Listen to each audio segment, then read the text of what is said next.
जी अस्सलाम वालेकुम। कैफ 6 आज के लेक्चर का आगाज़ करते हैं, लेक्चर नंबर 27। आज के लेक्चर में हम टेस्ट की डिस्कशन करेंगे, ठीक है। टेस्ट हमारी टेस्ट की डिस्कशन पेंडिंग थी, टेस्ट 1, टेस्ट 2 और टेस्ट 3, 3 टेस्ट हुए हैं। चलिए, तो पहले टेस्ट 1 हमारा किस चैप्टर का था? टेस्ट 1 था हमारा चैप्टर 10 का। चैप्टर 10 हमें क्या बताता है? Sources of finance. In short chapter 10 ने हमें क्या सिखाया? चैप्टर 10 ने हमें से सिखाया कि डिफरेंट टाइप्स ऑफ फाइनेंस कौन कौन से अवेलेबल हैं। उसने दो बड़ी कैटेगरीज हमें बताई, इक्विटी फाइनेंस और डेट फाइनेंस। फिर उसके बाद उसने हमें इक्विटी फाइनेंस में फर्दर टाइप्स बताई, ऑर्डिनरी शेयर, प्रेफरेंस शेयर। फिर डेट फाइनेंस में उसने डिफरेंट टाइप्स बताई, जिसमें बहुत से बैंक लोन था, उसमें बॉन्ड्स थे, उसमें लीजेस थे, ठीक है, डिवेंचर्स। तो वहाँ पे उसने हमें क्या बताया कि डिफरेंट टाइप्स बताने के बाद कि किस वक्त कौन सा डेट या सोर्स ऑफ फाइनेंस अप्रोप्रिएट है। ये चैप्टर कोई आपसे पूछे चैप्टर 10 हमें क्या सिखाता है, तो आपने क्या बताना है? चैप्टर 10 हमें सिखाता है डिफरेंट सोर्स ऑफ फाइनेंस क्या है और किस वक्त कौन सा सोर्स ऑफ फाइनेंस अप्रोप्रिएट है। इन शॉर्ट ये डिस्कशन है, ठीक है। चैप्टर 10 हमने डिस्कस किया। उसका फिर टेस्ट था। टेस्ट छोटा सा था, ज्यादा लेंथी टेस्ट नहीं था। असल में क्वेश्चन 2 ही थे, लेकिन इस क्वेश्चन के अंदर जो कंसेप्ट आपसे पूछे गए थे वो कंसेप्ट समझ लीजिए पूरे चैप्टर का निचोड़ थे, जिसमें जो कंसेप्ट आप जो चैप्टर सिखाता है, जो चीजें, वही कोशिश की गई थी कि पूछी जाए। क्वेश्चन 1 में क्या कहता है? कहता है explain the key features of sources of finance listed below. की फीचर का मतलब क्या है? बताइए ये सोर्स ऑफ फाइनेंस कैसे काम करता है, इसके फीचर्स क्या है, रिडीमेबल है कि नहीं, टैक्स डिडक्टेबल है कि नहीं, शॉर्ट टर्म के लिए है, लॉन्ग टर्म के लिए, वगैरह वगैरह, ये फीचर्स बताइए। और फिर क्या? Describe when it might be appropriate to use each of them. ये जो पहले वाला हिस्सा है ना, अगर आप नोट करें, ये पहले वाला हिस्सा ये अमूमी तौर पे रिप्रोडक्शन के क्वेश्चन के लिए सूटेबल है, ये रिक्वायरमेंट। और जो दूसरे वाला हिस्सा है ना, ये अमूमी तौर पे केस स्टडी के साथ पूछेगा कि बताइए इस सिचुएशन में कौन सा सोर्स ऑफ फाइनेंस सूटेबल है। तो पहले वाले में तो आपको कोई प्रॉब्लम नहीं हुई होगी, रिप्रोडक्शन है तो आपने छाप दिया होगा। दूसरे वाली रिक्वायरमेंट जो है ना कि बताइए कब कौन सा सोर्स सूटेबल है, इसको बताते हुए आपको थोड़ा सोचना पड़ा होगा और बाज़ औक़ात जजमेंट अप्लाई करनी पड़ी होगी, लेकिन उस जजमेंट का भी कुछ असूल होते हैं। अब जैसे इक्विटी शेयर्स हैं, सोर्सेज क्या है, फीचर्स क्या है इसके, बताइए जरा।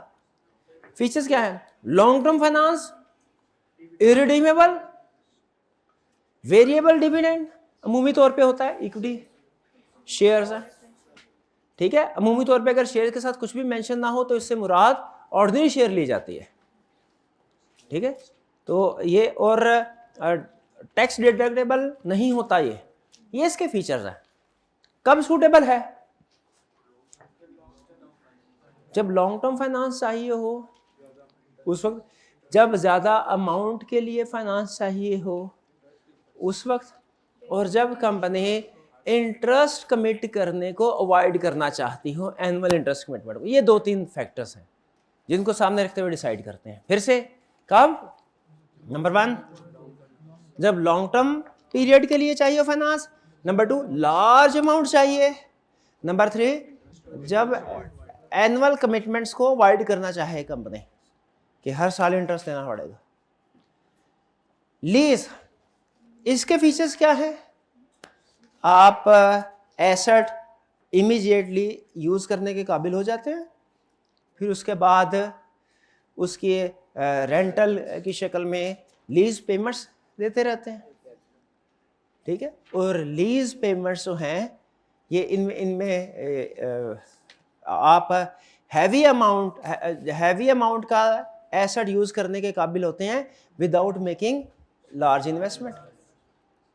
ये लीज के फीचर्स हैं। और ये कब सूटेबल है? जब आपके पास फाइनेंस अवेलेबल ना हो किसी एसेट को बाय करने के लिए, या आप एसेट बाय ना करना चाहते हो लेकिन उसकी ज़रूरत है, हाई अमाउंट एसेट की ज़रूरत है, आप उसको बाय नहीं करना चाहते। 2 रीजन होती हैं नॉर्मली बाय ना करने की। एक, बाय करने के लिए अप फ्रंट अमाउंट चाहिए जो नहीं है। नंबर 2, एसेट टेक्नोलॉजिकली ऑब्सोलीट हो सकता है कुछ अरसे के बाद। तो अमूमी तौर पे इस तरह की सिचुएशन में कंपनी क्या करती है? 30%, ठीक है। वो एक और भी प्रैक्टिकली आपको पॉइंट दे रहा हूँ कि अगर मैंने बिजनेस करना और मुझे नहीं पता कि मेरा बिजनेस आगे चल पाएगा कि नहीं चल पाएगा, अनसर्टेनिटी ज़्यादा है, तो मैं बाय करने के बजाय लीज की तरफ जाऊँगा, ताकि अगर साल 6 महीने बाद मुझे पता चलता है कि ये बिजनेस नहीं चल रहा तो कम से कम मैं एग्जिट कर सकूँ इंडस्ट्री से। अगर आपने फिक्स कॉस्ट या हैवी इन्वेस्टमेंट की होगी, एग्जिट करना उतना ही मुश्किल होगा। तो इसमें लाजमी नहीं आप उन्हीं पॉइंट्स तक अपने आप को रिस्ट्रिक्ट रखें जो बुक में मौजूद हैं। ये पूरी मैनेजमेंट का असूल होगा। अभी तो खैर ये हम फाइनेंस के पॉइंट ऑफ व्यू से पढ़े, मैनेजमेंट में भी आप ये सीखेंगे कि आप कंसेप्ट आना ज़रूरी है, आप अपने पॉइंट्स को भी ऐड कर सकते हैं जहां पे ज़रूरत हो। ठीक है। Next, venture capital. Venture capital पता है क्या होता है? वेंचर कैपिटल क्या होता है? वेंचर कैपिटल फाइनेंशियल इंस्टीट्यूशंस जो क्या करते हैं, बिजनेस एंजल से कैसे फर्क है? ये डिफरेंट है। बिजनेस एंजल्स में इंडिविजुअल्स होते हैं और वेंचर कैपिटलिस्ट अब ऑर्गेनाइजेशन, फाइनेंशियल इंस्टीट्यूशंस होते हैं, नॉर्मल ऑर्गेनाइजेशंस जो कि किसी कंपनी में इन्वेस्टमेंट करते हैं। ठीक है। अच्छा, क्या ये कंपनी की मैनेजमेंट में पार्टिसिपेट करते हैं? मैनेजमेंट पार्टिसिपेट नहीं करते। मैनेजमेंट में पार्टिसिपेट कौन करता है? प्राइवेट इक्विटी फंड्स इन्वेस्टमेंट करते हैं, अपना बोर्ड ऑफ डायरेक्टर्स अपॉइंट करते हैं, अपने डायरेक्टर्स अपॉइंट करते हैं, कंपनी की ऑपरेशन इनएफिशिएंसी खत्म करते हैं, रिमूव करते हैं, और कंपनी जब वापस ट्रैक पे आ जाती है तो फिर हाई प्राइस पे शेयर को बेच देते हैं। ये काम करते हैं प्राइवेट इक्विटी फंड। और बिजनेस एंजल्स इंडिविजुअल्स हैं। ठीक है। Venture capitalist financial institution. अच्छा, प्राइवेट इक्विटी फंड भी फाइनेंशियल इंस्टीट्यूशंस ही हैं, वेंचर कैपिटल भी फाइनेंशियल इंस्टीट्यूशंस ही हैं, लेकिन प्राइवेट इक्विटी फंड इनके पास एक्सपर्ट की टीम होती है जिसको डायरेक्टर्स बना के कंपनी के ऑपरेशन को प्रूव करवाते हैं। ये कंपनी के ऑपरेशन में इंटरफेयर नहीं करते। ये फाइनेंशियली तो एक्सपर्ट होते हैं, लेकिन बिजनेस एक्सपर्टीज इनमें इतनी नहीं होती कि बिजनेस को चला सके। हाँ, ये अच्छे तरीके से वैल्यूएट कर सकते हैं कि किस बिजनेस में इन्वेस्टमेंट करें तो हमारी इन्वेस्टमेंट ग्रो हो सकती है। फाइनेंशियल एनालिस्ट तो हैं, लेकिन ये उस इंडस्ट्री के, उस बिजनेस के एक्सपर्ट नहीं होते। ठीक है। बिजनेस एंजल्स ये सिर्फ प्रपोजल देखते हैं, ये बिजनेस में पार्टिसिपेट भी नहीं करते, हो सकता है इनको बिजनेस की अंडरस्टैंडिंग भी ना हो, ये सिर्फ इन्वेस्टमेंट करते हैं और बाद में रिटर्न लेते हैं, और अमूमी तौर पे स्मॉल स्केल में इन्वेस्टमेंट करते हैं। बिजनेस एंजल्स कब सूटेबल हैं? जब स्टार्टअप या स्मॉल बिजनेस हो, स्टार्टअप फेज में हो, स्मॉल लेवल की इन्वेस्टमेंट रिक्वायर्ड हो। लार्ज लेवल की इन्वेस्टमेंट रिक्वायर्ड है, स्टार्टअप है, वेंचर कैपिटलिस्ट। ठीक है। लेकिन इसमें ये प्रॉब्लम होती है कि वेंचर कैपिटलिस्ट फिर हो सकता है कि आपके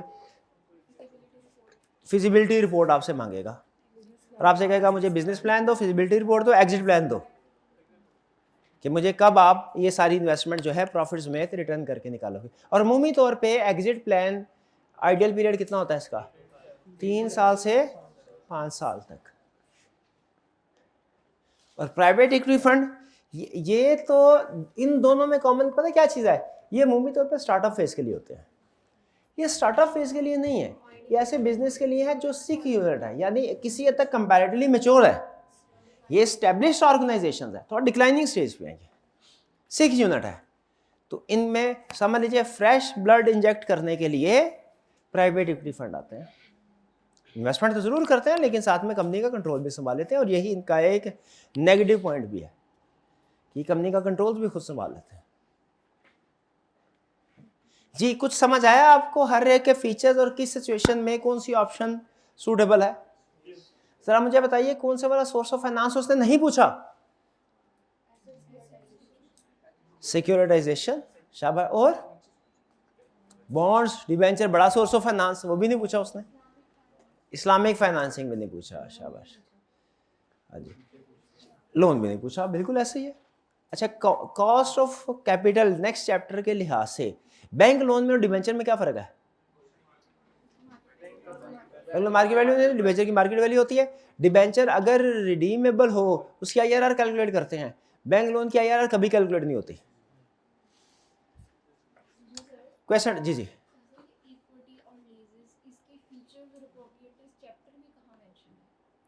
इक्विटी के और लीजेस के फीचर्स कहाँ?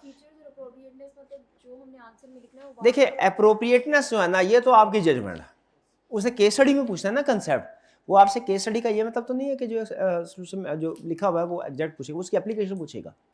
तो इसमें आपको खुद जज करना है, इसीलिए तो आपको ये प्रैक्टिस करवाई गई है कि आप इस काबिल हों, अगर वो आपसे पूछे कि किस सिचुएशन में कौन सा सोर्स ऑफ फाइनेंस सूटेबल है आप उसको बता सके। ये प्रैक्टिस इसीलिए करवाई गई है, ठीक है। और फीचर्स उसने जहाँ पे उसको डिफाइन किया है, उसने बुलेट फॉर्म में फीचर्स नहीं बताए हुए, लेकिन उस स्टेटमेंट फॉर्म में जहाँ पे बताया कि ये सिस्टम किस तरीके से काम करता है वो उसके फीचर्स ही होते हैं। जब वो एग्जाम्पल दे रहा होता है, जब वो आपको बता रहा होता है कि इसमें तरीकाकार कैसे होगा कैलकुलेशन का, वो बेसिकली उसके फीचर्स ही होते हैं। फीचर्स के अंदर सोल्यूशन में कोई भी पॉइंट ऐसा आप बता दीजिए जो कि बुक में मौजूद ना हो। उम्मीद है कि सारे बुक में मौजूद होंगे। वैसे ये जो फीचर्स है ये खुद से बैठ के मैंने जजमेंट की बेस पे भी कुछ इंक्लूड किए हैं, लेकिन बुक के अंदर ये डायरेक्टली या इनडायरेक्टली फैक्टर मौजूद ज़रूर होंगे। हाँ, डिफरेंस ही उसके फीचर्स हैं। डिफरेंस ही एक जैसे अगर आप देखें तो ऑर्डिनरी शेयर और प्रेफरेंस शेयर है, इसके डिफरेंसेस पूछे हैं ना। एक लर्निंग ऑब्जेक्टिव है जिसमें अगर वो आपसे कहे प्रेफरेंस शेयर के फीचर बताओ, क्या करेंगे? वो डिफरेंस वाले पॉइंट ही, अब डिफरेंस की शक्ल में नहीं बताना आपने, लेकिन उन्हीं पॉइंट्स को आपने लिखना है, वो उसके फीचर्स ही हैं। उन्होंने लीजेस के फीचर्स गलत कर दिए, हमने वही लिखे, गलत नहीं किए। अच्छा, सोल्यूशन में अगर कोई प्रॉब्लम है तो वो मुझे आप दिखा दीजिएगा। एक स्टूडेंट कह रही है कि शायद उन्होंने कोई फीचर लिखे हैं गलत किए हैं, दूसरे ने कहा कि नहीं गलत नहीं किए। मैं आप हाँ चेक कर लीजिए, कुछ और रीज़न हो सकता है वो, ठीक है। और अगर समझ ना आए तो आप मुझे बताइए, मैं इंशाल्लाह आपको उससे कोऑर्डिनेट करवा दूंगा। क्लियर हो गया? क्लास की डिस्कशन क्लियर? देखिए एक हमारा प्रॉब्लम सम टाइम आती है, वो ये कि न्यूमेरिकल के क्वेश्चन जो है ना, न्यूमेरिकल पेपर, ये चेक करना आसान होता है क्योंकि आपको पता है कैलकुलेशन है, फिगर यही आएगी कैलकुलेशन करके। वहाँ से ज़रा डेविएट होती है फिगर तो उसका मतलब होता है गलत होती है। थ्योरेटिकल पेपर में सबसे बड़ा चैलेंज ये होता है कि अगर डिफरेंट हो कुछ कंसेप्ट तो वो लाजमी नहीं गलत हो। वो बाज़ औक़ात आपका आर्गूमेंट हो सकता है मैंने फीचर कुछ और लिखे, आपने फीचर कुछ और लिखे, और वो दोनों ठीक हों, ठीक है। तो उसमें स्टूडेंट का अक्सर आंसर डिफरेंट होता है। तो अगर आपका आंसर सोल्यूशन से डिफरेंट है, इसका मतलब लाजमी नहीं कि वो गलत हो। आपको अगर कहीं पे डाउट है तो आप टीचर के साथ ज़रूर कंसल्ट करें कि सर मैंने ये लिखा है, आप बताइए कि क्या ये ठीक है कि गलत है।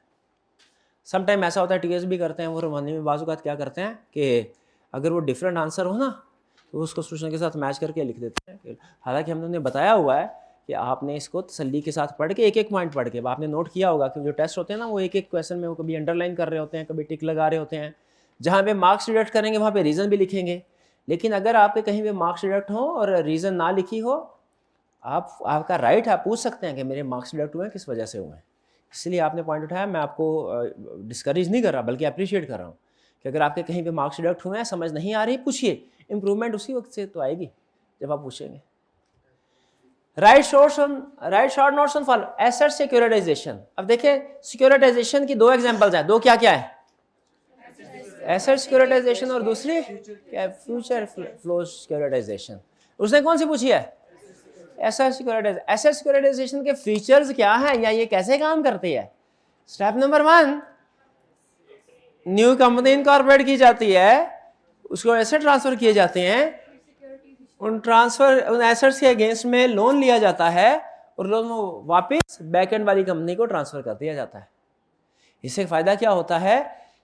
कंपनी को लोअर रेट्स के ऊपर लोन मिल जाता है। शाबाश। डिफरेंस में इसमें कोई प्रॉब्लम तो नहीं एसेट सिक्योरिटाइजेशन में? अब वो कंसेप्ट है जो प्रोबेबली आपको चैप्टर 10 में सबसे ज़्यादा मुश्किल लगता है। ज़रा देखते हैं किसको याद है, मेरे भाई को याद है?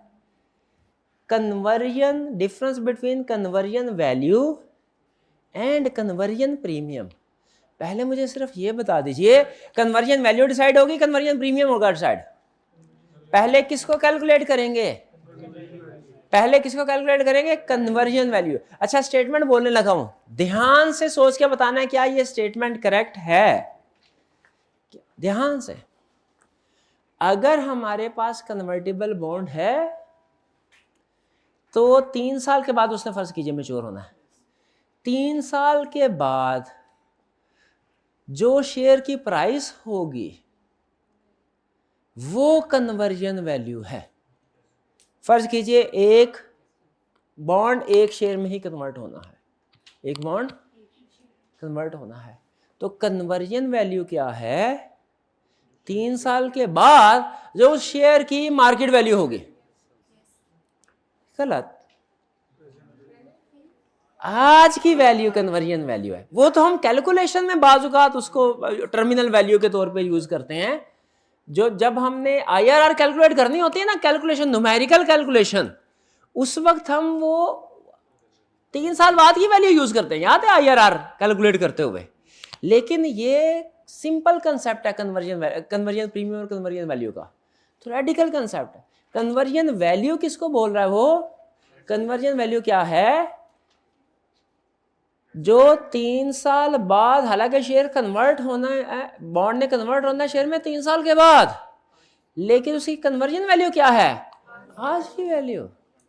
एक बॉन्ड है, 100 रुपया फेस वैल्यू है, इशू किया, 3 साल बाद कन्वर्टेबल होगा एक शेयर में, 3 साल बाद एक्सपेक्टेड है उस शेयर की प्राइस होगी 120। आज जो शेयर है, इक्विवेलेंट शेयर है, उसकी प्राइस है 105। कन्वर्जन वैल्यू में फ्यूचर वैल्यू लेनी है या के 2 days market value, present, 2 days present market. इसको आपने कंफ्यूज नहीं करना, मिक्स नहीं करना। किसके साथ? आईआरआर की कैलकुलेशन के साथ। आईआरआर की कैलकुलेशन में जब कन्वर्टिबल बॉन्ड की कैलकुलेशन करते हैं, वो फ्यूचर वैल्यू लेते हैं क्योंकि वही मिलनी है। लेकिन ये कंसेप्ट दूसरा है कन्वर्जन प्रीमियम का। कन्वर्जन प्रीमियम ये बताता है आज के दिन आपके बॉन्ड की जो मार्केट वैल्यू होनी चाहिए और जो असल में है, उसका डिफरेंस है कन्वर्जन प्रीमियम। होने क्या चाहिए आज के दिन में बॉन्ड की मार्केट में? होने क्या चाहिए आज के दिन में? भाई एक शेयर में कन्वर्ट होगा तो उस शेयर की आज की जो मार्केट वैल्यू है 105, ठीक है, ये कन्वर्जन वैल्यू है। क्या है? तो मार्केट वैल्यू भी 105 नहीं होनी चाहिए। पे कर रहे हैं कि नहीं? लेकिन मार्केट वैल्यू मुमकिन तौर पे ज़्यादा होती है क्योंकि वो प्रीमियम चार्ज करते हैं। वो कहते हैं अच्छा ये तो आपको मिल ही जानी है, आपको 2-3 साल का इंटरेस्ट भी तो मिलना है। वो 2-3 साल का इंटरेस्ट फैक्टर किधर गया?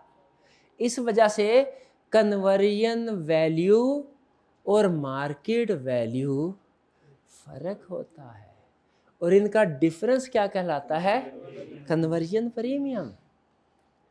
फिर से सुन लें, कन्वर्जन प्रीमियम क्या है? आज कन्वर्टिबल बॉन्ड की मार्केट वैल्यू, ये तो आसान है ना, कन्वर्टिबल है, माइनस किसको करना है? ये अहम कंसेप्ट है। माइनस मार्केट जो 2 डे कन्वर्जन वैल्यू। और कन्वर्जन वैल्यू क्या है? जो शेयर कन्वर्ट होंगे उनकी आज करंट वैल्यू, जो शेयर्स में कन्वर्ट होंगे उनकी आज की वैल्यू। समझ रहे हैं? हाँ, आईआरआर में, क्योंकि वो आईआरआर कन्वर्जन प्रीमियम का कंसेप्ट नहीं है।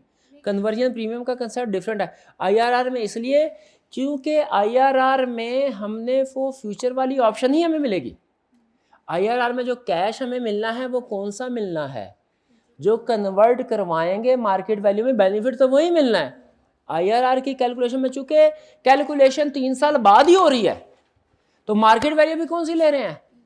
3 साल बाद वाली। कन्वर्जन प्रीमियम की कैलकुलेशन कब हो रही है? आज। तो मार्केट वैल्यू कौन सी लेनी है? आज।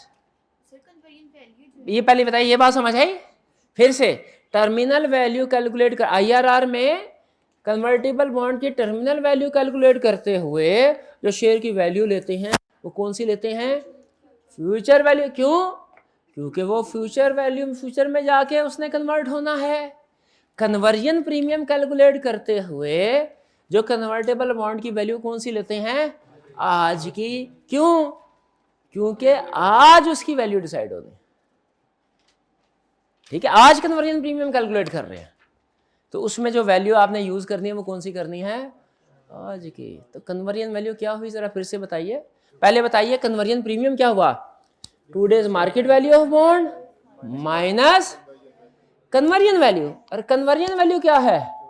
जितने शेयर में कन्वर्ट होगा उसकी आज की मार्केट वैल्यू। जितने शेयर में कन्वर्ट होगा, कन्वर्जन वैल्यू क्या हुई? जितने शेयर में कन्वर्ट होगा तो आज की मार्केट वैल्यू। तो पहले कन्वर्जन प्रीमियम का फार्मूला ज़हन में रखें, फिर उसके बाद कन्वर्जन। ठीक है, हाँ, फ्यूचर का भी डिसीजन कर रहे होते हैं, वो इंक्लूडेड होता है। असल में जब आज की प्राइस जो बता रहे हैं ना, वो फ्यूचर के सारे बेनिफिट्स को कैलकुलेट करने के बाद होती है, ठीक है। आज की जो आपकी मार्केट वैल्यू है ना, जो उम्मीद तौर पे अगर वो टेस्ट करेगा क्वेश्चन में देगा, तो उसमें फ्यूचर के बेनिफिट्स इंक्लूडेड होते हैं। भाई ये बात समझ आई। इसके अलावा मेरा नहीं ख्याल इस पूरे चैप्टर में इससे कोई टेक्निकल टर्म है। क्लियर होगी तो मुझे बताए, आगे चलें, वरना कंफ्यूजन है तो अभी डिस्कस। क्लियर, आगे चलते हैं। वारंट्स, वारंट्स क्या होते हैं? ये कन्वर्ट हाइब्रिड जो होते हैं ना, हाइब्रिड, हाइब्रिड मतलब क्या है कि जिसमें थोड़ा एलिमेंट डेट का हो, थोड़ा इक्विटी का। हाइब्रिड की सबसे बड़ी मिसाल कौन सी है? Convertible bond. और हाइब्रिड की एक छोटी मिसाल कौन सी है? वारंट्स। वारंट्स क्या होते हैं? वारंट क्या है? वारंट क्या है? रेस्ट वारंट क्या होता है उसमें? डेट एलिमेंट जो है उसके दो एलिमेंट होते हैं, debt element, equity element. Debt element को इक्विटी एलिमेंट से अलग किया जा सकता है। डेट एलिमेंट क्या होता है? Right to receive interest. और इक्विटी एलिमेंट क्या? कन्वर्टेबल। ठीक है, इसमें अहम चीज क्या है, आप इन दोनों को सेपरेट भी कर सकते हैं और सेपरेट करके किसी एक को सेल कर सकते हैं। बहन जी, हाँ नहीं, right to buy new share नहीं है, राइट टू कन्वर्टेबल बॉन्ड में पूछ रहे हैं। नहीं, न्यू शेयर से मुराद कि उसके बदले में आपको नए शेयर मिलेंगे, है वो भी कन्वर्जन वाला एलिमेंट है। नहीं, उसके बदले में देखिए, कन्वर्टेबल में भी कंपनी शेयर इशू तो न्यू ही करेगी। जब कन्वर्ट करवाएंगे इसका मतलब है बॉन्ड रिडीम हो जाएगा, उसके बदले में जो शेयर इशू करना है, ऐसा तो नहीं होगा मैंने आपको शेयर इशू करने इससे पकड़ के आपको दूंगा। मैं कंपनी हूं, मैंने आपको फ्रेश शेयर इशू करना है। वो हाइब्रिड में भी और कन्वर्टेबल में भी फ्रेश शेयर से इशू होंगे। यूरो बॉन्ड, ऐसे बॉन्ड मेरा ख्याल है जो यूरो करेंसी में होने यूरो बॉन्ड कहते हैं, ऐसा है क्या? नहीं, ऐसा नहीं है। यूरो बॉन्ड में जो हो, यूरो करेंसी में वो यूरो बॉन्ड नहीं होते। हाँ, यूरो बॉन्ड का कंसेप्ट क्या है? ऐसे बॉन्ड्स जो कि फॉरेन करेंसी में हो। हाँ जी, तो यूरो में समझे फॉरेन। यूरो डॉलर बॉन्ड का मतलब क्या है? ऐसे बॉन्ड्स जो कि डॉलर में हो, लेकिन ऐसे मुल्क में जिसकी लोकल करेंसी डॉलर नहीं है, जैसे पाकिस्तान में। पाकिस्तान में अगर डॉलर इशू होगा ना, उससे फिर हम यूरो डॉलर कहेंगे। अगर यूएसए में डॉलर इशू होता है उसे यूरो डॉलर बॉन्ड नहीं कहेंगे, वो तो उनकी लोकल करेंसी है। अच्छा, वैसे आपको ये पता है ना, पाकिस्तान में आप पाक रुपीज में भी बैंक अकाउंट्स वगैरह ओपन कर सकते हैं, लोन ले सकते हैं, और फॉरेन करेंसी में भी। ठीक है, ये ध्यान में रखिएगा। ये जब हम चैप्टर 13 करेंगे ना, फाइनेंशियल रिस्क मैनेजमेंट, उसमें ये चीज़ काम आएगी। क्या चीज़? ये पाकिस्तान में लोकल करेंसी में भी लोन लिया जा सकता है, फॉरेन करेंसी में भी। डन जी, कोई प्रॉब्लम इसमें? आखिरी चीज़ ये देखते हैं, अगर आपने ये ठीक बता दिया, इसका मतलब है आपको फाइनेंस कुछ समझ आ गई। Difference between introduction and IPO.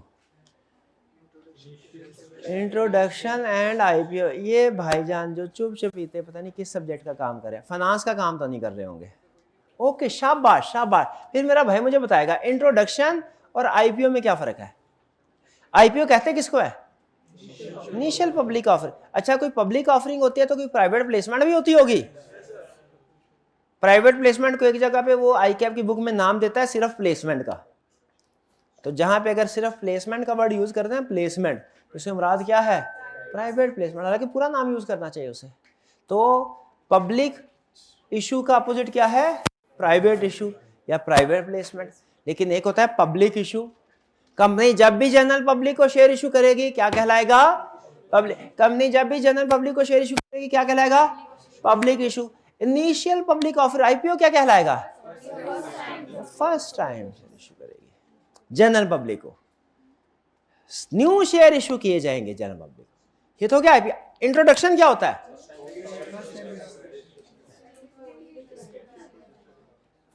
Introduction क्या होता है? फर्स्ट टाइम रजिस्ट्रेशन जो करवाई जाती है, यानी ऑलरेडी शेयर इशू है, फर्दर शेयर नहीं इशू किए जाएंगे, ना तो मजीद शेयर इशू किए जाएंगे और ना ही जनरल पब्लिक को इशू किए जाएंगे।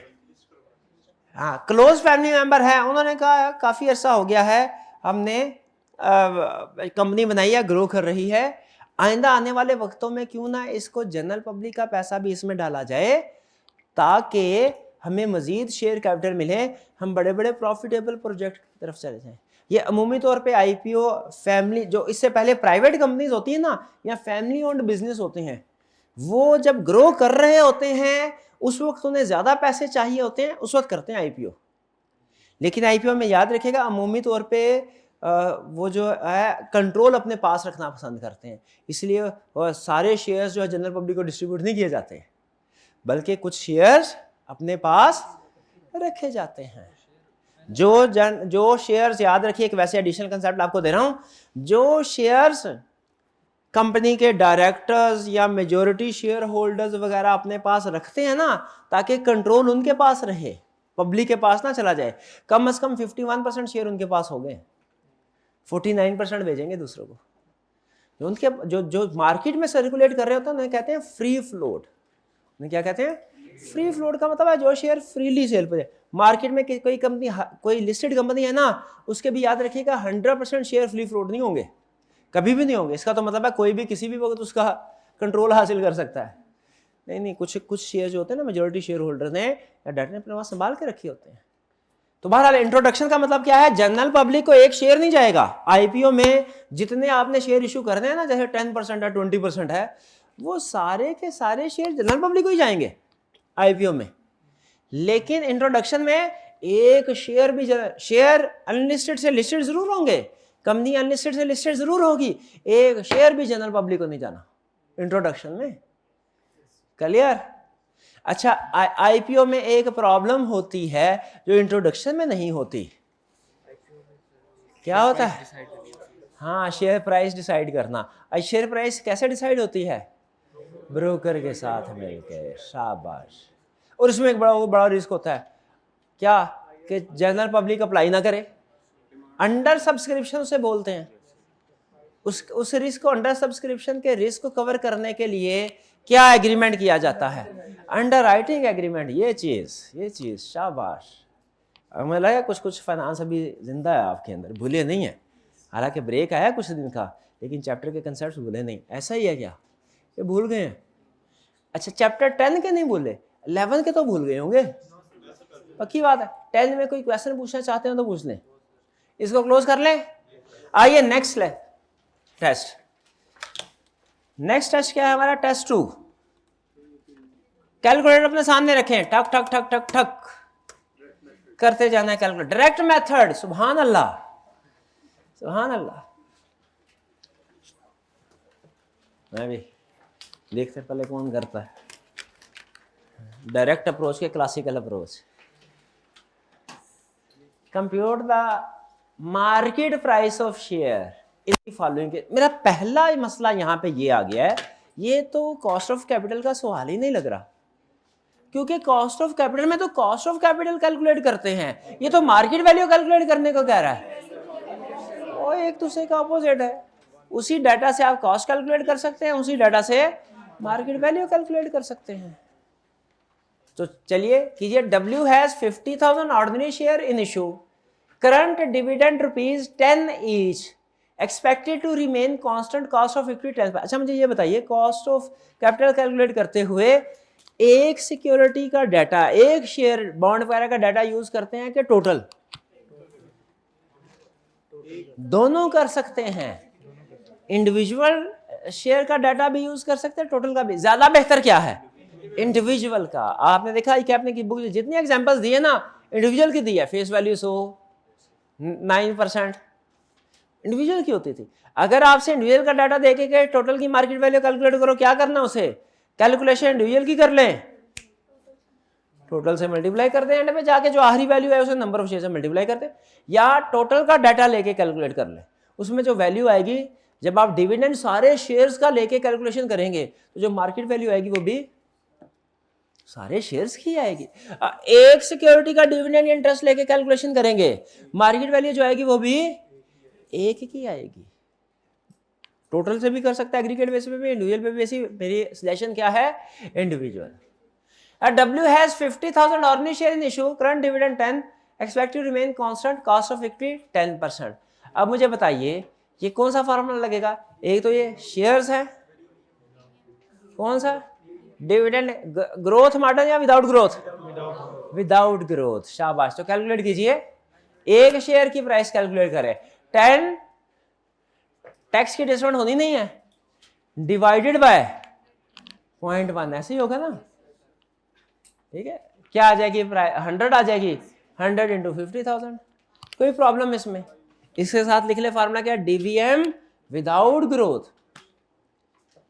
डीवीएम विदाउट ग्रोथ का फार्मूला आता ना, क्या था, cost of equity is equal to D nought divide P nought, P इधर चला गया, कॉस्ट इधर आ गई, D not divided by cost of equity, 10 divided by 0.1। Done जी। कोई प्रॉब्लम? किसी स्टूडेंट को कोई प्रॉब्लम? हाँ, सबसे आसान क्वेश्चन, आगे चलते हैं, 2 पे चलें जी।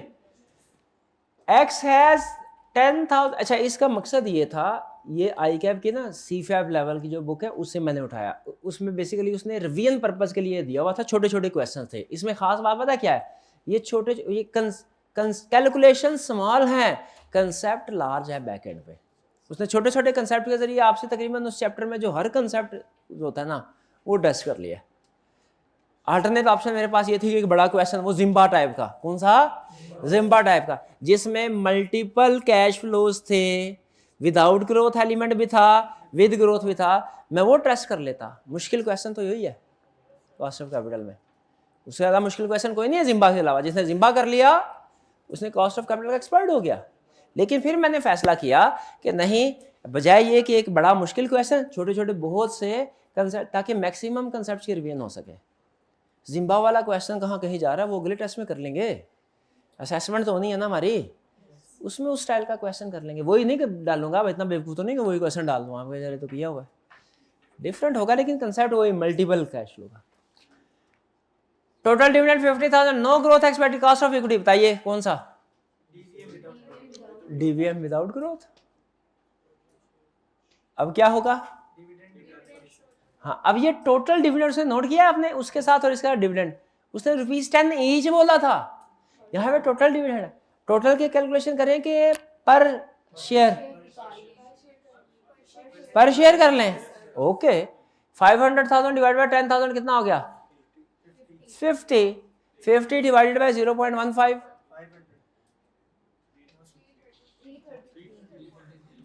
333.333। डायरेक्ट मेथड फेल्ड, 333, लेकिन ये एक शेयर का है, मल्टीप्लाइड बाय 10,000। जी जी, टोटल से भी करें, बिल्कुल गलत नहीं है, फिर आपने मल्टीप्लाई नहीं करना एंड पे, टोटल से कर ले। 50,000 डिवाइडेड 500,000 डिवाइडेड बाय 0.15, डायरेक्ट हो गया। नहीं, ठीक है, ये ठीक है, उन्होंने एक एडिशन कैलकुलेशन, एडिशन वर्किंग समझ के नहीं किया होगा।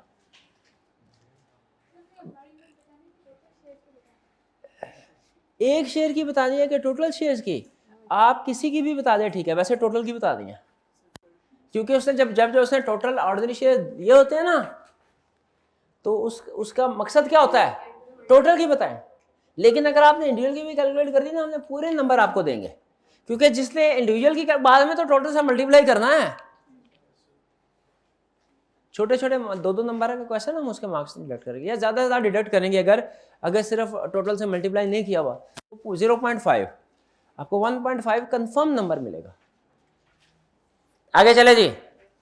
Y has 1 million ordinary share, the dividend just paid was ₹10। just paid क्या होता है, just paid D naught, और soon to be paid वो D1, वो भी D naught होता है, recently to be paid है, हाँ, नेक्स्ट ईयर वाला D1 होता है। And is expected to grow at 5% per annum, cost of equity 15%। क्या फर्क है पिछले वाले क्वेश्चन में, वो विदाउट ग्रोथ है या विद ग्रोथ है, इसका फार्मूला डिफरेंट होगा।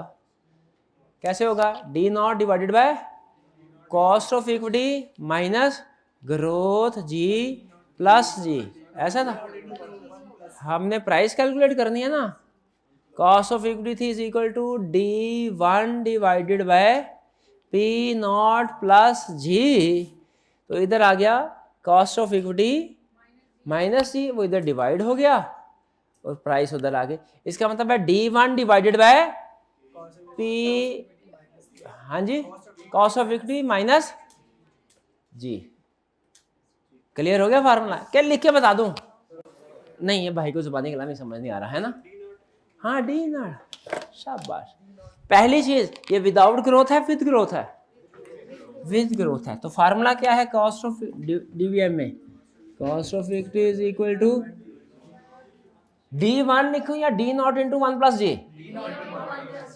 D नॉट इंटू 1, क्यों? D1 भी तो वही चीज है, क्योंकि गिवन क्या है वो उसके हिसाब से गिवन उसने D नॉट दिया हुआ है। तो हम इसको लिखेंगे D naught into 1 plus ji divided by P not.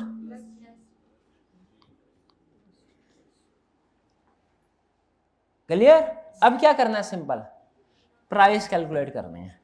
ये प्राइस, ये पहले इधर जाके इधर आ जाइए, इधर D नॉट इंटू 1 प्लस जी, उधर जाके इधर आया के ए माइनस जी, ये P नॉट हो गया। ऐसे ही हुआ ना?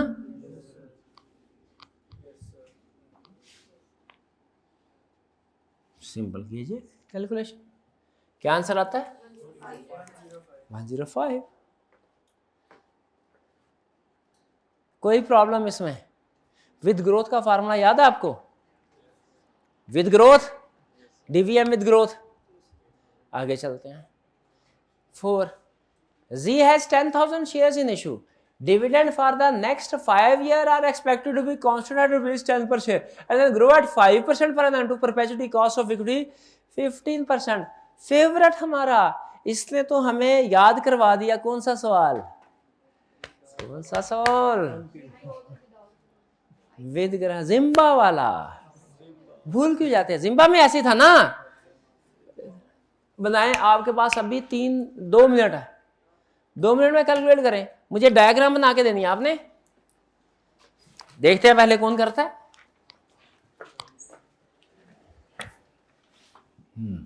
ऐसे ऐसे ऐसे। कितने साल के बाद आ रहा है ग्रोथ? 5 इयर्स के बाद। 5 ईयर तक 10 है, रुपीज 10 है।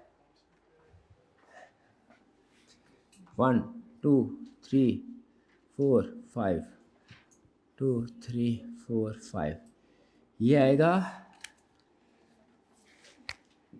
10 10 10 10। एक ये आ गया विदाउट ग्रोथ, एक विद ग्रोथ है। विद ग्रोथ में क्या होगा? G is equal to,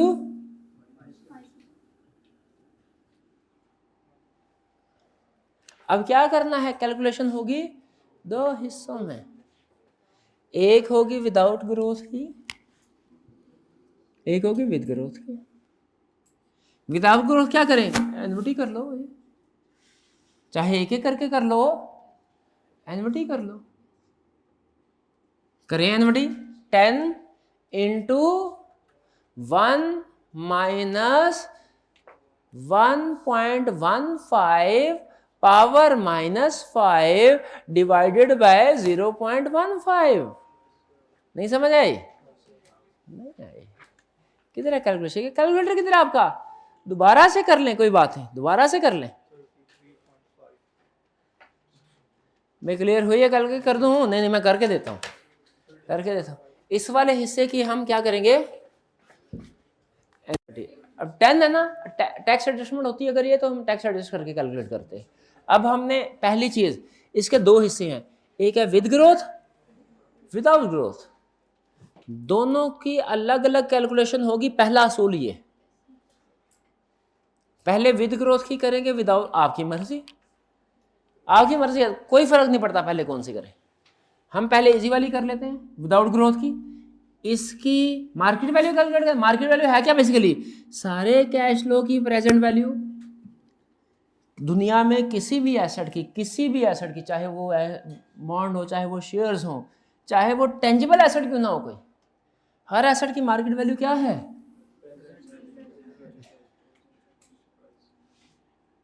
CEO की मार्केट वैल्यू ज्यादा है क्लर्क की, कैसे कैलकुलेट की? उसकी सैलरी हर महीने की ज्यादा है, प्रेजेंट वैल्यू कैलकुलेट वो ज्यादा है। सिंपल रूल हर चीज पे अप्लाई होता है। किसी भी चीज की प्राइस क्या होगी? जो उसका फ्यूचर से बेनिफिट मिलेगा उसकी प्रेजेंट वैल्यू। 10 फार्मूला एनविटी का क्या?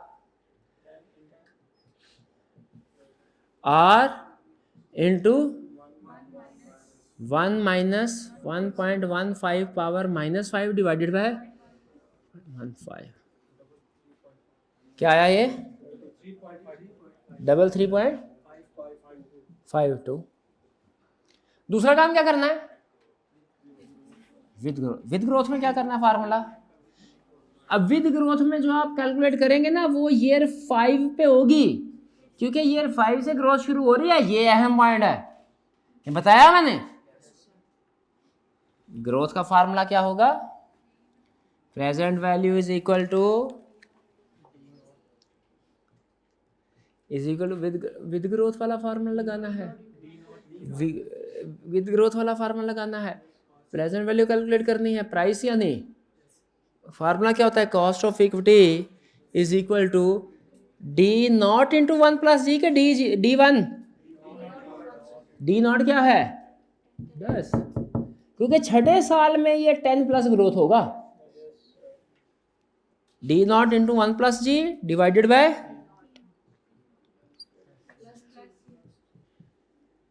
कोई प्रॉब्लम तो नहीं। अब क्या करना है? सिर्फ पी नॉट कैलकुलेट करना है। ये इधर आके उधर आ गया, ये उधर चला गया, दाएं बाएं कर लेंगे ना। कॉस्ट ऑफ इक्विटी माइनस जी, करें कैलकुलेशन।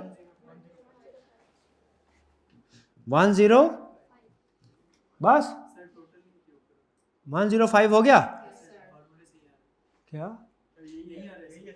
यही आ रहा है ना इसी फार्मूले से। अब ये 105 किधर है? 5वें साल की प्रेजेंट वैल्यू, टू डे तो ये है पास। अब इसको 5 पे डिस्काउंट करना है। 105 डिवाइडेड बाय 1.15 पावर 5, यहां आपके लैंग्वेज में बोले तो 105 मल्टीप्लाइड बाय 1.15 पावर -5, क्या आता है ये?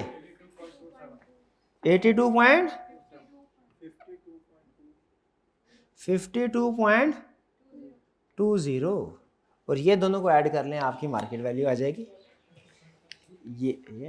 ये शॉर्टर वर्जन था जिम्बा वाले सवाल का, यही आता है आंसर, यही है। जिसने ये कर लिया सवाल, उसे जिम्बा वाला सवाल करने के बराबर प्रैक्टिस मिल गई। आगे चले। Given question 2, given the following data about share price, compute the cost of equity in each case। इस क्वेश्चन में क्या फर्क है? मार्केट वैल्यू थी, इधर कॉस्ट फाइंड करनी है।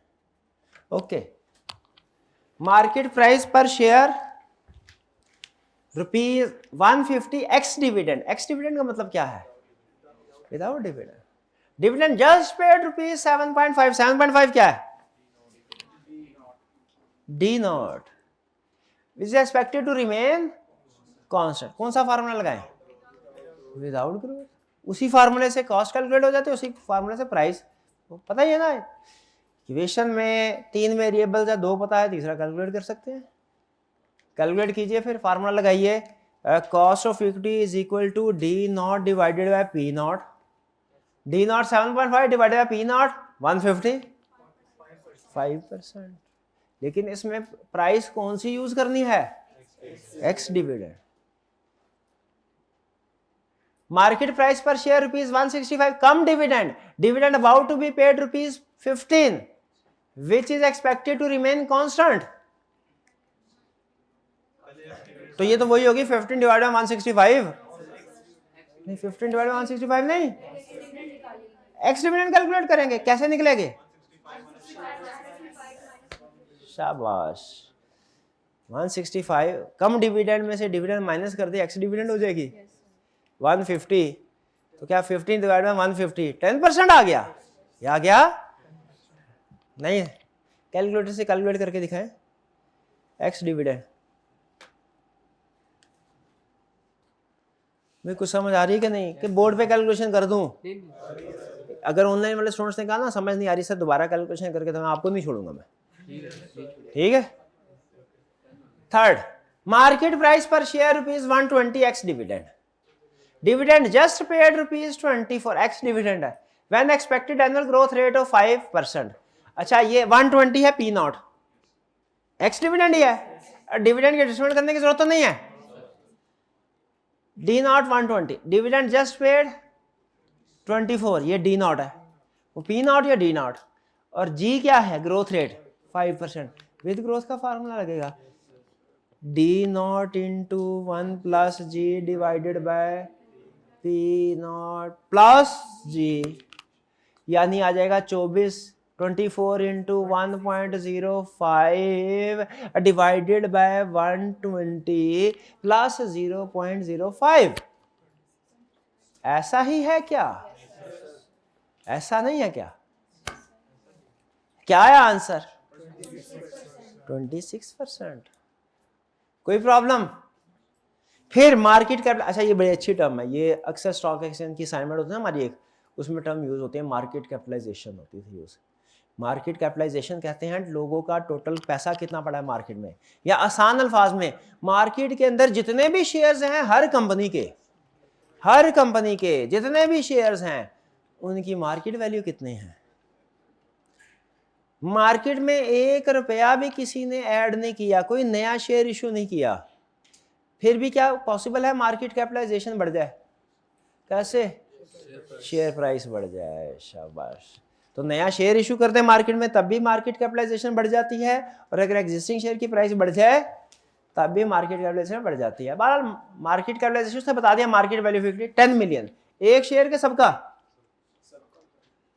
10 million. Dividend just paid ₹1.5 million which are expected to remain. ये कैसे डिफरेंट, ये भी विदाउट ग्रोथ है, ऊपर वाला पहला दूसरा भी विदाउट ग्रोथ था, पहले वाले में और इसमें क्या फर्क है? ये टोटल है, तो हम क्या टोटल पे कैलकुलेट कर सकते हैं? मार्केट कॉस्ट कैलकुलेट करनी है, market value divided by sorry ये dividend divided by market value. Dividend है 1.5 मिलियन, मार्केट वैल्यू है 10, आंसर आएगा 15%। कोई प्रॉब्लम?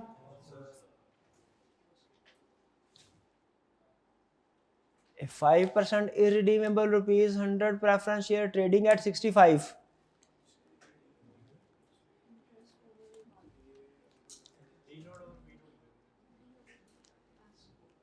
अब वो प्रॉब्लम आएगी सर, फिर जो बॉन्ड के 6% बॉन्ड है, ये 6% कब यूज करना है, और जो कॉस्ट 15% है ये कब यूज करनी है? याद है क्लासिकल क्वेश्चन पूछते होते हैं आप, कॉस्ट प्रेजेंट वैल्यू के लिए, और वो जो कूपन रेट होता है एनुअल पेमेंट के लिए। ये 5% कूपन रेट है, ठीक है? एक शेयर की फेस वैल्यू ये है, मार्केट वैल्यू ये है, इस पे डिविडेंड क्या मिलेगा? 5। तो बेसिकली 100 मिलियन इसलिए नहीं है कि इसकी मार्केट वैल्यू, या कॉस्ट कैलकुलेट इसकी बेस पे करनी है। कॉस्ट कैलकुलेट किसकी बेस पे करते हैं? डिविडेंड और मार्केट वैल्यू। डिविडेंड इसमें 5 है, कैसे पता चला 5 है? 100 इंटू 5%, तो कॉस्ट क्या होगी? 5 divided by 65। Cost of equity equal to dividend divided by price, ऐसा ही है ना? डिविडेंड क्या है? 5, प्राइस क्या है? 65। याद है? Question 3. Calculate the current post-tax cost of the following loans. Tax rate is 30%, face value is 100. इसमें ये कैसे डिफरेंट है प्रीवियस क्वेश्चन से? ये डेट इंस्ट्रूमेंट आ गया, पहले इक्विटी थे, उसमें टैक्स एडजस्टमेंट नहीं होती, इसमें टैक्स एडजस्टमेंट होगी। पहला 10% coupon rate, irredeemable debenture issued at par, post tax cost क्या होगी?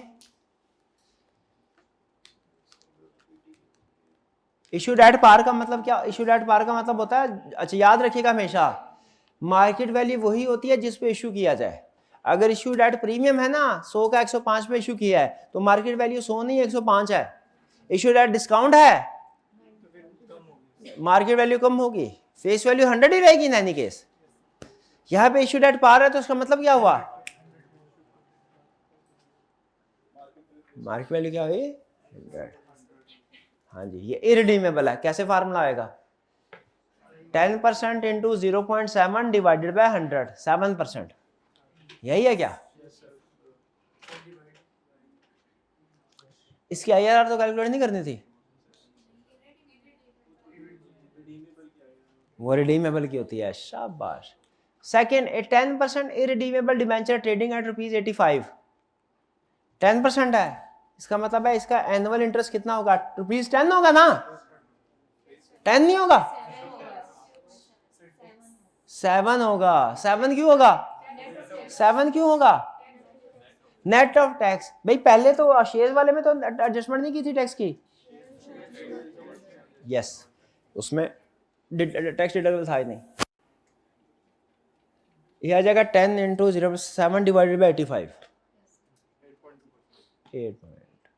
8.2%। Second, third, 10% redeemable debenture trading at 74%, यानी 74 रुपीज पे। इसका मतलब है इसकी इस वक्त की प्राइस क्या है? 74, with 3 years to go to redemption at par. अच्छा, ये रिडीमेबल एट पार है लेकिन इशूड एट पार नहीं है, क्योंकि 74 प्राइस है, मार्केट वैल्यू एट पार नहीं है। अगर इशूड एट पार होता, मार्केट वैल्यू भी इसमें कहता 100, हमारा बड़ा आसान होता। याद है फार्मूला? नहीं याद फार्मूला? इशूड एट पार, जब कोई security issued at par redeemable at par हो, इसका मतलब क्या होता है? उसका IRR कैलकुलेट करने की जरूरत नहीं, कूपन रेट ही। लेकिन यहाँ पे इशूड एट पार नहीं है, 74 पे ट्रेड कर रहा है। इसका मतलब है इशूड पता नहीं कब किया है, लेकिन इस वक्त अगर आज के दिन के हिसाब से देखें तो इशू प्राइस उसकी 74 है। आज अगर कोई भी इशू करेंगे, सिक्योरिटी बॉन्ड इशू करेंगे, 74 का बिकेगा, तो इशूड एट 74 हुआ ना। रिडेम्पशन एट पार, तो इसका IRR कैलकुलेट करना है। कैलकुलेट कर लेंगे IRR? नहीं कर पाएंगे। कैसे कैलकुलेट करते हैं? NPV एट लोअर रेट, यानी 10% के हिसाब से कैलकुलेट करेंगे ना पहले, ठीक है? NPV एट 10% कैसे कैलकुलेट करेंगे? NPV at the rate of 10% is equal to क्या है? 10 इंटू 7। एनुअल इंटरेस्ट कौन सा आएगा? 7। कितना है? 3 साल है, तो ये क्या होगा? फेस वैल्यू बताइए, बताइए क्यों नहीं हुई? हर केस में टैक्स रेट भी 30% होगा, फेस वैल्यू भी 100 होगी हर केस में। उसे ऊपर कॉमन इंफॉर्मेशन में कर दिया ना। प्रेजेंट क्या होगा? 7 इंटू 1.1 पावर -1 जमा 7 इंटू 1.1 पावर -2 जमा 7 इंटू 1.1 पावर -3 प्लस, अब क्या करना है?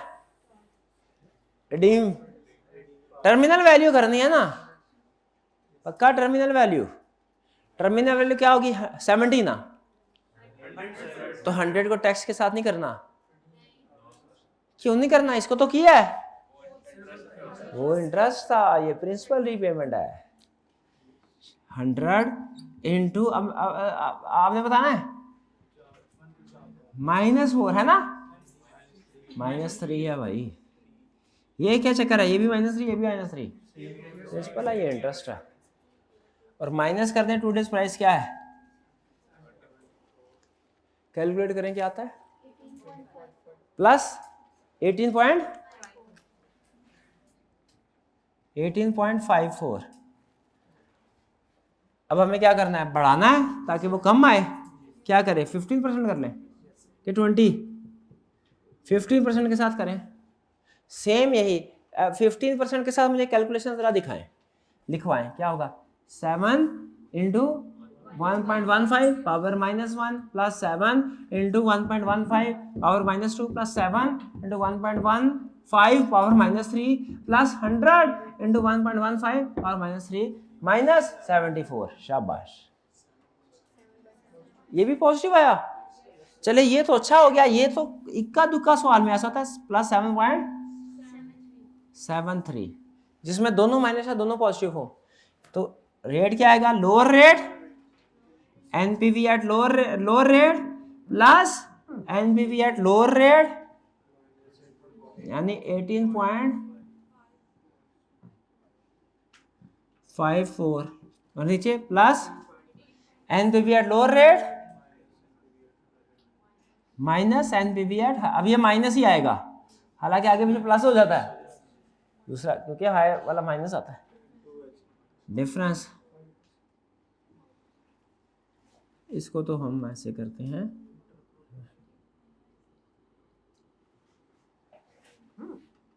मल्टीप्लाई। क्लियर हुआ? ये पहले इसको सॉल्व करना है फिर ऐड करना। क्या आंसर आया?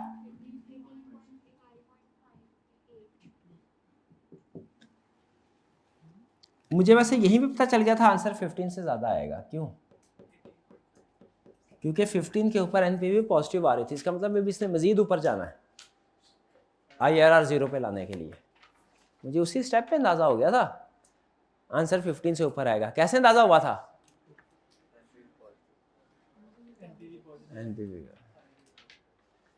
Next 10% redeemable debenture trading at par with 3 years to go to redemption at par, issued at par, redemption redeemable at par।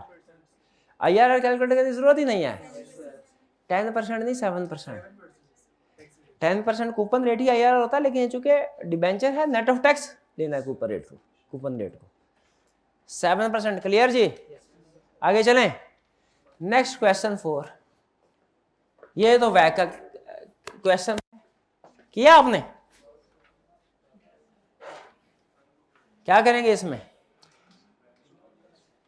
Just paid annual dividend over B 0.18, ये हमारा डी नॉट है। Investor expect annual dividend to grow by 3%, G क्या है? 0.03। The current share price is 1.55।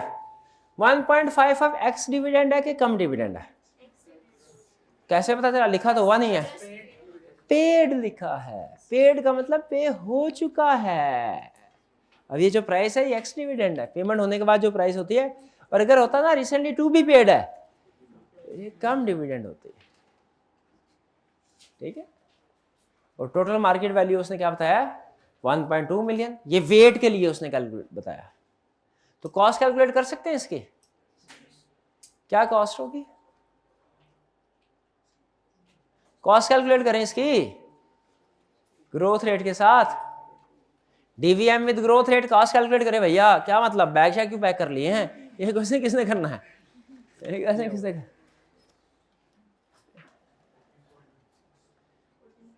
कैसे calculate किया?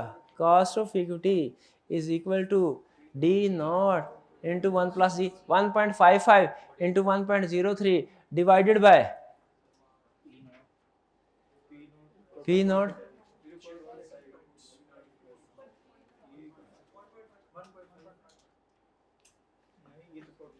एक minute है भैया,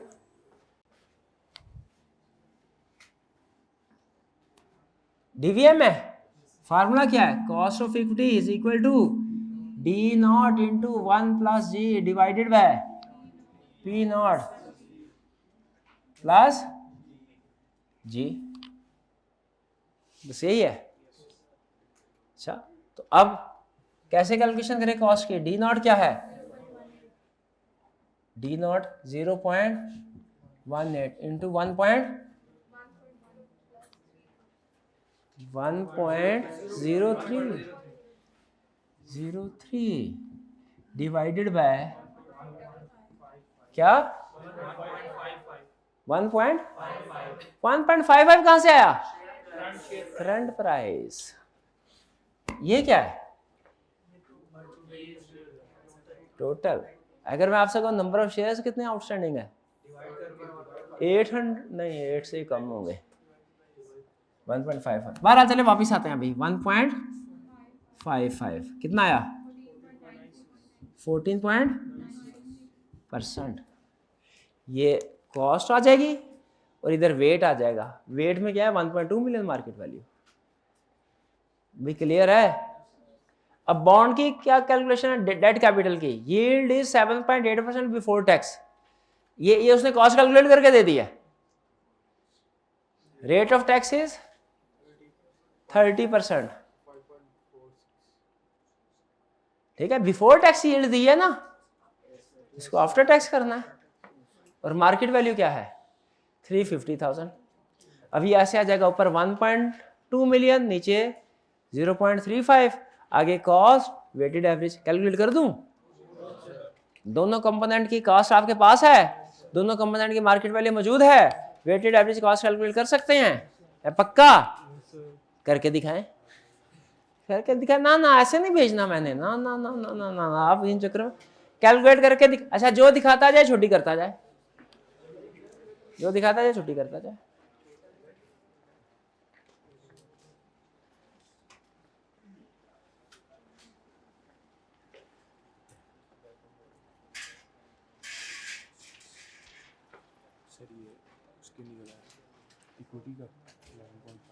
मुझे आप weighted average cost of capital calculate करके दीजिए।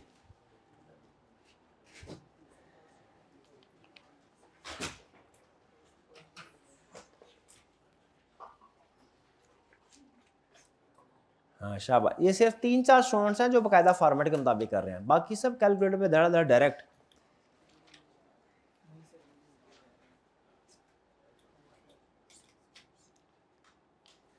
करो भाई, करोगे नहीं तो छुट्टी कैसे होगी?